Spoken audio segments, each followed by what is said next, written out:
লোকেরা এমনকি ত্রিপুরা মাতার সুপ্রিমো পর্যন্ত দিল্লি থেকে তিনি বলেছেন ত্রিপুরার মালিক, আগরতলার মালিক, সব জায়গার মালিক তিনি, বাকিরা সব ভারতীয়।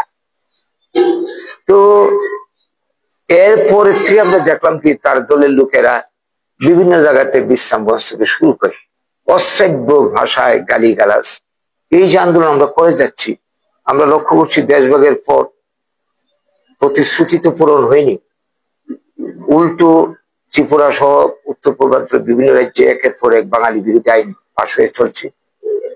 করতে করতে আমাদের ত্রিপুরার অবস্থা দেখুন, 70% জায়গায় বাঙালি এডিসি ভূমির অধিকার নেই, ব্যবসা চাকরির অধিকার সীমিত, নিরাপত্তা নেই। 80 জনের গণহত্যার পর থেকে বহু মানুষ স্বজন হারা, সম্পদ হারা হয়ে পথে ভিখিরির মতো ঘুরছে। এরা বাঁচবে কি করে?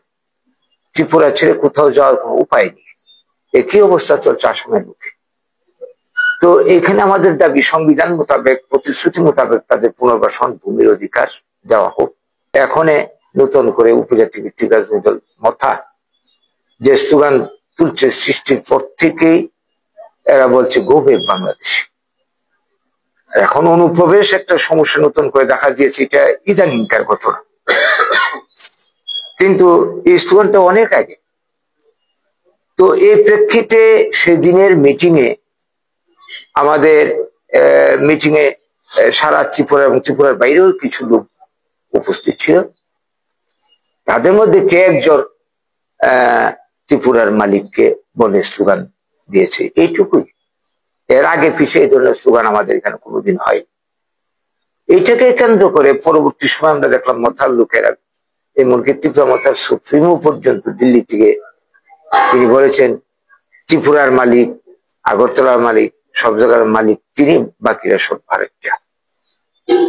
তো এরপরে থেকে আমরা দেখলাম কি তার দলের লোকেরা বিভিন্ন জায়গাতে বিশ্রাম বস থেকে শুরু করে অশ্রাব্য ভাষায় গালিগালাজ, আমাদের লোকেদেরকে, আমাকে বিশেষ করে আমরা নেতৃত্বে যারা আছি তাদেরকে গালিগালাজ করছে।